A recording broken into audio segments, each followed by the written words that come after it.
Alright, I want you guys to think about the last time you guys were in this situation where you guys had to think about an excuse. Let's say you guys got invited somewhere and you're like, oh, I don't want to go, or for whatever reason you don't want to show up or whatever, and you're there thinking, oh, what am I gonna say, or what's gonna be my excuse? I'm sure we can all relate to that because we've all been in that situation numerous times. And just for the most part, some people just come up with some BS reasons. And that is exactly why I agree with people need good lies. The quote, people need good lies because there are too many bad ones, by Kurt Vonnegut. I think that's very true because I hear BS excuses all the time, and I can relate to this with like friends. I see it in relationships and also like in work.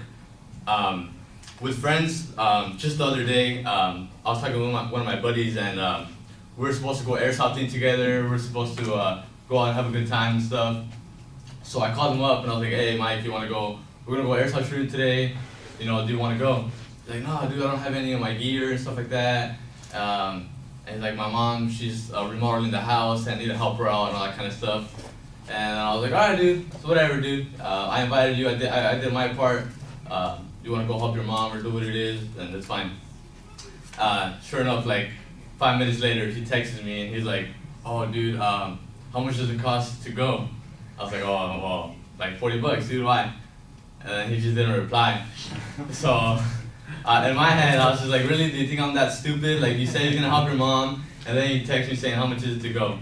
So, that was totally a BS reason. He should have been more smart about that way, and that was just a dumb reason to, excuse to pull out of his ass.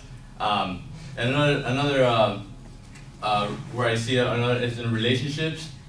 Not too much in my relationship. I really don't lie too much to my girlfriend, or so. That's a lie. That's a lie. A little white lie. But I see a lot of some relationships fall or not last because of lies and stuff like that. And I can see it because one of my friends was just in an argument with his girlfriend because he was hanging out with his friend. And he was just lying to her about where he was at and stuff like that. And the lies that he gave her were just like, oh, I'm here at the gym.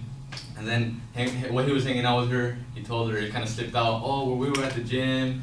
And he's just kind of contradicted himself at that point.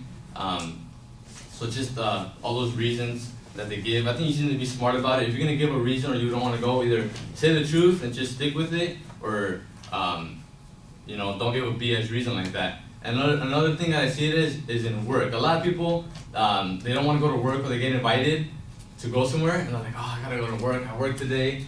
You know, I'm gonna call in sick. I'm just gonna give some excuse. You know, and I've seen it happen. I remember my friend, we were gonna go to the Knott's Berry Farm one time, and he's like, oh, I work today. I'm like, dude, let's just go, dude. Like, don't go to work. Just make up a reason. And he goes, all right.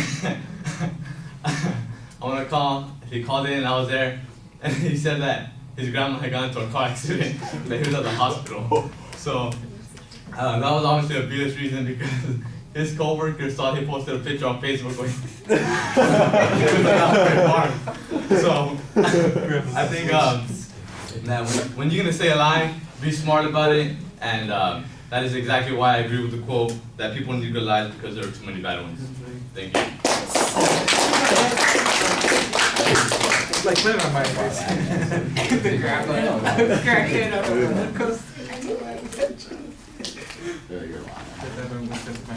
Hey, you could have been like, I took my grandma on another farm and cheer her up. You took it to Knott's Berry Farm, cheer her up. My friend did that one time because we were going to go, I got tickets to the Laker game. So he called me to his work at McDonald's. Like, hey, I can't go to work. I'm sick. And then all of a sudden, like, you know, if you go to any game, there's a security guard. Like, hey, you need to hang up your phone and drop it right here. You can't walk through there. And like, he left it. He forgot that he turned it off. So he left it right there. And like, oh yeah. Like, we're waiting to see the Lakers. And like, he picks it up. He gets his stuff back. And like, there's his manager. And like, he answers the phone. Hello. Oh. And have fun at the Laker game. Also find a new job. My mom told me. Oh. would have phone called before. I was like going to the bathroom, like lock the door. Oh, they don't call while you're in line because also if you're sick at home, there's people in the waiting in line. So like, don't call it on, just say All right, I like the attempt to get us to visualize at the beginning. That's fine. You transitioned the topic very effectively. You have a good preview of what the supporting material is going to be. As you get to each of those points, you seem pretty enthusiastic about talking about each one. And I thought you had a good example, especially on that first point. Your energy level is fine. You're doing the voices. I thought that was kind of fun. You know, you're doing your friend's voice on the phone. I thought that, okay, there's a little bit of pretend that's going on there, and you did pretty effectively at that. Lots of good gestures, indicators, and descriptive gestures, so that was pretty effective. Your facial expressions, you look naturalistic at the beginning.